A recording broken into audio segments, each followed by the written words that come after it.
ओम नमो भगवते वासुदेवाय। शुक्रवार संतोषी माता व्रत कथा। एक गांव में एक बुढ़िया रहती थी जिसके 7 बेटे थे। 6 बेटे कमाने वाले थे और एक बेटा निकम्मा था।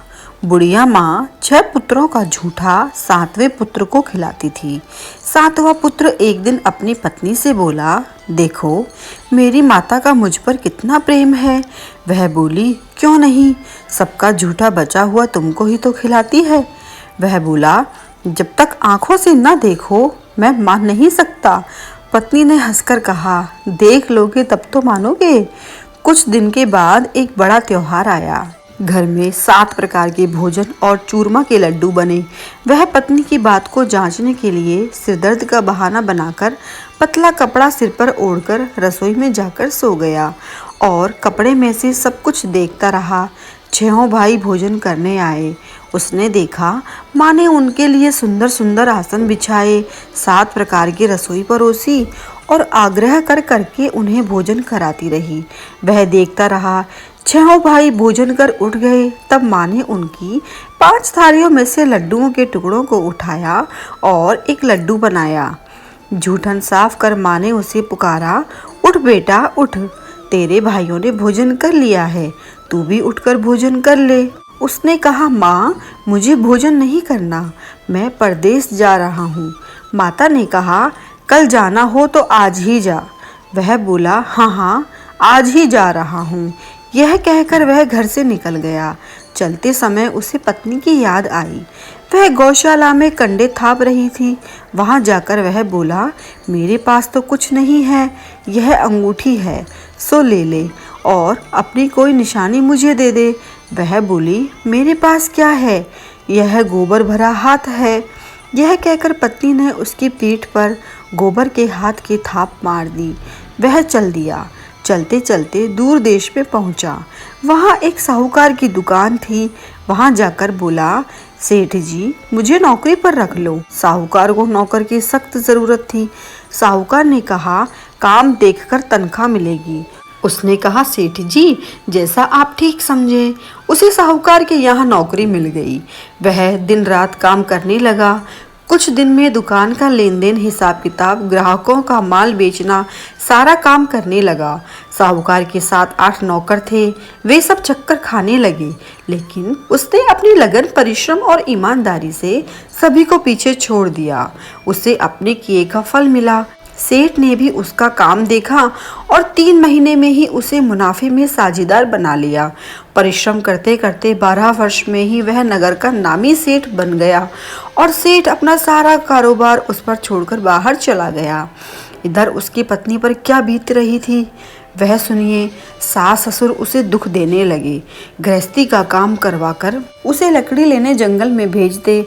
इस बीच घर की रोटियों के आटे से जो भूसी निकलती थी उसकी रोटी बनाकर रख दी जाती और फूटे नारियल की नरेली में पानी दिया जाता। इस तरह दिन बीतते रहे। एक दिन जब वह जंगल में लकड़ी लेने जा रही थी तब उसे रास्ते में बहुत सी स्त्रियां संतोषी माता का व्रत करती हुई दिखाई दी। वह वहां खड़ी होकर पूछने लगी, बहनों तुम किस देवता का व्रत करती हो और इसके करने से क्या फल मिलता है? इस व्रत के करने की क्या विधि है? यदि तुम अपने इस व्रत का विधान मुझे समझाकर कहोगी तो मैं तुम्हारा बड़ा एहसान मानूंगी। उनमें से एक स्त्री बोली, सुनो, यह संतोषी माता का व्रत है। इसके करने से निर्धनता, दरिद्रता का नाश होता है और लक्ष्मी आती है। मन की सारी चिंताएं दूर हो जाती हैं। मन को प्रसन्नता और शांति मिलती है। निपुति को पुत्र मिलता है। प्रीतम बाहर गया है तो वह शीघ्र ही लौटकर आ जाता है। कुंवारी कन्या को मनपसंद का वर मिलता है। चलता हुआ मुकदमा खत्म हो जाता है। कलह क्लेश की निवृत्ति हो जाती है और शांति होती है। घर में धन जमा हो, धन जायदाद का लाभ होता है तथा मन में और भी कुछ जो कामनाएं होती हैं सब संतोषी माता की कृपा से पूरी हो जाती हैं। इसमें कोई संदेह नहीं है। वह पूछने लगी, यह व्रत कैसे किया जाता है, यह भी तो बताओ, आपकी बड़ी कृपा होगी। वह स्त्री कहने लगी, बिना परेशानी, श्रद्धा और प्रेम से जितना भी बन सके प्रसाद लेना, 5.25 पैसे से 5.25 आने तथा इससे भी ज़्यादा शक्ति और भक्ति के अनुसार गुड़ और चना लेना। हर शुक्रवार को निराहार रहकर कथा सुनना, लगातार नियम पालन करती रहना। सुनने वाला कोई न मिले तो घी का दीपक जलाकर उसके आगे जल के पात्र को रखकर कथा कहना, परंतु नियम टूटना नहीं चाहिए। जब तक कार्य सिद्ध न हो नियम पालन करना और कार्य सिद्ध हो जाने पर व्रत का उद्यापन करना। 3 मास में माता पूरा फल प्रदान करती है। यदि किसी के ग्रह खोटे भी हैं तो माता 1 वर्ष में अवश्य उनको अनुकूल कर देती है। कार्य सिद्ध होने पर ही उद्यापन करना चाहिए, बीच में कोई उद्यापन नहीं। उद्यापन में 2.5 सेर आटे का खाजा तथा इसी अनुसार खीर तथा चने का साग बनाना, 8 बच्चों को भोजन कराना, जहाँ तक मिले देवर जेठ भाई बंधु कुटुंब के लड़के लेना, न मिले तो रिश्तेदारों और पड़ोसियों के लड़के बुलाना, उन्हें भोजन करा यथाशक्ति दक्षिणा देना। माता का नियम पूरा करना, ध्यान रखना उस दिन घर में कोई खटाई न खाए। यह सुन वह वहां से चल दी। रास्ते में लकड़ी के बोझ को बेच दिया और उन पैसों में चना गुड़ आदि ले माता के व्रत की तैयारी करके आगे चली। रास्ते में संतोषी माता के मंदिर में जाकर उनके चरणों में लौटने लगी, विनती करने लगी, हे माँ, मैं दीन हूँ, निपट मूर्ख हूँ, व्रत के नियम कुछ नहीं जानती, मैं बहुत दुखी हूँ। हे माता, मेरा दुख दूर कर, मैं तेरी शरण में हूँ। माता को दया आ गई। एक शुक्रवार बीता कि दूसरे शुक्रवार को ही उसके पति का पत्र आया और तीसरे शुक्रवार को उसका भेजा हुआ पैसा आ पहुंचा। यह देखकर जेठानी मुंह सिकोड़ने लगी, इतने दिनों बाद इतना पैसा आया, इसमें क्या बढ़ाई है। लड़के ताने देने लगे। काकी के पास अब पत्र आने लगे, रुपया आने लगा। अब तो काकी की खातिर बढ़ेगी, अब तो काकी बुलाने से भी नहीं बोलेगी। बेचारी सरलता से कहती, भैया पत्र आए, रुपया आए तो हम सब के लिए अच्छा है। ऐसा कहकर आंखों में आंसू भरकर संतोषी माता के मंदिर में जाकर मातेश्वरी के चरणों में गिरकर रोने लगी। माँ, मैंने तुमसे पैसा नहीं मांगा, मुझे पैसे से क्या काम, मुझे तो अपने सुहाग से काम है, मैं तो अपने स्वामी के दर्शन और सेवा मांगती हूँ। तब माता ने प्रसन्न होकर कहा, जा बेटी, तेरा स्वामी जल्दी ही घर आएगा। यह सुनकर खुशी से बावली होकर वह घर आकर काम करने लगी। संतोषी माँ विचार करने लगी, इस भोली पुत्री से मैंने कह तो दिया कि तेरा पति शीघ्र आएगा, पर आएगा कहाँ से। वह तो इसे स्वप्न में भी याद नहीं करता, इसे इसकी याद दिलाने हो तो मुझे ही जाना पड़ेगा। संतोषी माता ने उस बुढ़िया के बेटे को स्वप्न में समझाया, हे पुत्र, तेरी घरवाली कष्ट उठा रही है। तो वह बोला, हे माता, यह तो मुझे मालूम है, पर मैं क्या करूं, वहां कैसे जाऊं। परदेश की बात है, लेन देन का सारा हिसाब किताब है, कोई जाने का रास्ता नजर नहीं आता। आप ही कोई राह दिखाएं, मैं वहां कैसे जाऊं। माँ कहने लगी, सवेरे नहा धोकर संतोषी माता का नाम ले, घी का दीपक जला, दंडवत कर और दुकान पर जाकर बैठना। देखते देखते तेरा लेन देन चुक जाएगा और जमा हुआ माल भी बिक जाएगा। सांझ होते होते धन का ढेर लग जाएगा। वह अगले दिन सुबह बहुत जल्दी उठा। उसने अपने मित्र बंधुओं परिचितों से स्वप्न में माता द्वारा कही हुई बात कह सुनाई। वे सब उसकी बात सुनकर उसकी खिल्ली उड़ाने लगे। वे कहने लगे कि कहीं कभी सपने की बात भी कोई सच होती है। एक बूढ़ा व्यक्ति बहुत समझदार था। वह बोला, देखो भाई, मेरी बात मानो, इस तरह साच या झूठ कहने के बदले देवता ने जैसा कहा है वैसा ही करना। तेरा क्या जाता है। बूढ़े की बात मानकर नहा धोकर उसने संतोषी माता को प्रणाम किया, फिर घी का दीपक जलाकर दुकान पर जाकर बैठ गया। शाम तक धन का ढेर लग गया। वह हैरान हुआ। मन में संतोषी माता का नाम लेकर प्रसन्न होकर घर जाने के वास्ते गहना, कपड़ा व सामान खरीदने लगा। सब काम से निपटकर अपने घर को रवाना हुआ। उधर उसकी पत्नी जंगल में लकड़ी लेने गई। लौटते वक्त थक जाने के कारण संतोषी माता के मंदिर पर विश्राम करने बैठ गई। यह तो उसका रोज रुकने का स्थान था। धूल उड़ती देख उसने माता से पूछा, हे माता, यह धूल कैसी उड़ रही है। माँ ने कहा, हे पुत्री, तेरा पति आ रहा है। अब तू ऐसा कर, लकड़ियों के 3 बोझ बना, एक नदी के किनारे रख, दूसरा मेरे मंदिर पर और तीसरा अपने सिर पर। तेरे पति को लकड़ी का गड्ढा देखकर मोह पैदा होगा, वह वहाँ रुकेगा, नाश्ता पानी बना खाकर माँ से मिलने जाएगा। तू लकड़ी का बोझ उठाकर जाना और बीच चौक में गड्ढा डालकर 3 आवाजें जोर से लगाना। लो सासू जी, लकड़ियों का गड्ढा लो, भूसी को रोटी दो, नारियल के खोपरे में पानी दो, आज कौन मेहमान आया है। संतोषी माँ की बात सुनकर वह बहुत अच्छा माँ कहकर प्रसन्न मन से लकड़ियों के 3 बोझ बना लाई। एक नदी के तट पर, दूसरा माता के मंदिर पर रखा। इतने में ही मुसाफिर वहां आ पहुंचा। सूखी लकड़ी देखकर उसको इच्छा हुई कि अब यहीं विश्राम कर ले और भोजन बना खा पी कर ही गांव चले। इस प्रकार भोजन कर विश्राम करके वह अपने गांव में आ गया। उसी समय बहू सिर पर लकड़ी का गड्ढा लिए हुए आई।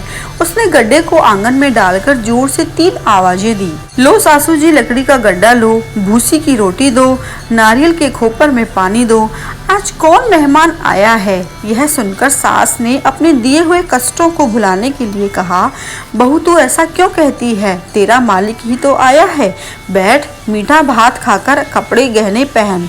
पत्नी की आवाज़ सुनकर उसको स्वामी बाहर आया और उसके हाथ में पहनी अंगूठी देखकर व्याकुल हो गया। उसने माँ से पूछा, माँ यह कौन है। माँ बोली, बेटा तेरी ही पत्नी है, आज 12 वर्ष हो गए हैं, जब से तू गया है तब से सारे गांव में जानवर की तरह भटकती फिरती है, कामकाज कुछ करती नहीं, 4 समय आकर खा जाती है। अब मुझे देखकर भूसी की रोटी और नारियल के खोपरे में पानी मांगती है। वह बोला, माँ मैंने इसे भी देखा है और तुम्हें भी, मुझे दूसरे घर की चाबी दो, मैं उसमें रहूँगा। तो माँ ने कहा, ठीक है बेटा, जैसी तेरी मर्जी। और यह कहकर माँ ने चाबी का गुच्छा बेटे के सामने रख दिया। उसने दूसरे घर को खोलकर सारा सामान जमाया। एक ही दिन में वहाँ राजा के महल जैसा ठाट बाट बन गया। अब क्या था, वह सुख भोगने लगी। अगला शुक्रवार उसने पति से कहा, मुझे संतोषी माता का उद्यापन करना है। पति बोला, बहुत अच्छा, खुशी से करो। वह उद्यापन की तैयारी करने लगी। जेठ के लड़कों को भोजन के लिए कहने गई, उन्होंने मंजूर कर लिया, परंतु पीछे से जेठानी ने अपने बच्चों को सिखलाया, देखो रे, भोजन के समय सब लोग खटाई मांगना, जिससे उसका उद्यापन पूरा ना हो। लड़के भोजन करने आए, खीर पेट भरकर खाई, परंतु बात याद आते ही कहने लगे, हमें कुछ खटाई खाने को दो, खीर खाना हमें भाता नहीं, देखकर अरुचि सी होती है। लड़के उठ खड़े हुए, बोले, पैसे लाओ। भोली बहू कुछ जानती नहीं थी, उसने उन्हें पैसे दे दिए। लड़कों ने बाजार जाकर उन पैसों से इमली खरीदी और खा ली। यह देखकर बहू पर माताजी ने कोप किया। राजा के दूत उसके पति को पकड़कर ले गए। अब सब मालूम हो जाएगा जब जेल की रोटी खाएगा। बहू से यह वचन सहन नहीं हुए। वह संतोषी माता के मंदिर में गई और कहने लगी, हे माता, तुमने यह क्या किया, हंसाकर क्यों रुलाने लगी। माता बोली, पुत्री, तूने मेरा व्रत भंग किया है, इतनी जल्दी सब बातें भुला दी। वह बोली, माता भूली तो नहीं हूँ, न कुछ अपराध किया है, मुझे तो लड़कों ने भूल में डाल दिया, मुझे क्षमा करो माँ। माँ बोली, ऐसी भूल भी कहीं होती है। बोली, अब कोई भूल नहीं होगी, अब बताओ मेरे पति कैसे आएंगे। माँ बोली, हे पुत्री, जा, तेरा पति तुझे रास्ते में ही आता मिलेगा। वह मंदिर से निकलकर बाहर आई तो रास्ते में उससे अपना पति आता हुआ मिला। उसने पूछा, कहाँ गए थे। वह बोला, इतना धन जो कमाया है उसका कर राजा ने मांगा था, वही भरने गया था। वह प्रसन्न होकर बोली, भला हुआ, अब घर चलो। फिर अगला शुक्रवार आया। वह बोली, मुझे माता का उद्यापन करना है। पति ने कहा, ठीक है, करो। वह फिर जेठ के लड़कों से भोजन को कहने गई। जेठानी ने लड़कों को सिखा दिया कि तुम पहले ही खटाई मांगना। लड़के भोजन करने बैठे, लेकिन भोजन करने से पहले ही कहने लगे, हमें खीर पूरी नहीं भाती, जी बिगड़ता है, कुछ खटाई खाने को दो। यह बोलकर खटाई खाने को नहीं मिलेगी, खाना हो तो खाओ। उनके उठकर चले जाने पर उसने ब्राह्मणों के लड़के बुलाकर भोजन करवाया। दक्षिणा की जगह उन्हें एक एक फल दिया। इससे संतोषी माता प्रसन्न हो गई। माता की कृपा से 9 माह के बाद उसको चंद्रमा के समान एक सुंदर पुत्र प्राप्त हुआ। पुत्र को लेकर वह प्रतिदिन संतोषी माता के मंदिर में जाने लगी। माँ ने सोचा कि यह रोज आती है, आज क्यों न मैं ही इसके घर चलूं, इसका आसरा देखूं तो सही। यह विचार कर माता ने भयानक रूप बनाया। गुड़ और चने से सना मुख, ऊपर से मुंड के समान होंठ, उस पर मक्खियां भिनभिना रही थी।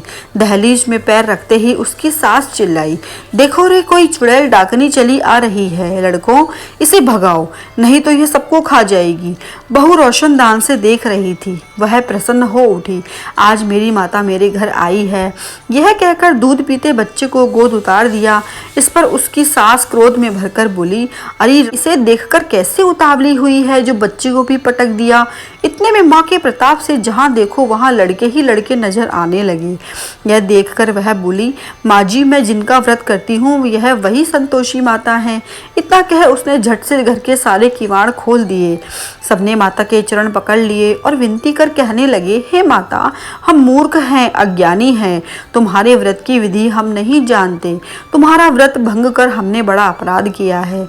हे माता, आप हमारे अपराधों को क्षमा करो। इस प्रकार बार बार कहने पर संतोषी माता प्रसन्न हुई। इसके बाद उसकी सास कहने लगी, हे संतोषी माता, आपने बहू को जैसा फल दिया वैसा सबको देना। जो यह कथा सुने और पढ़े उनका सबका मनोरथ पूरा करना।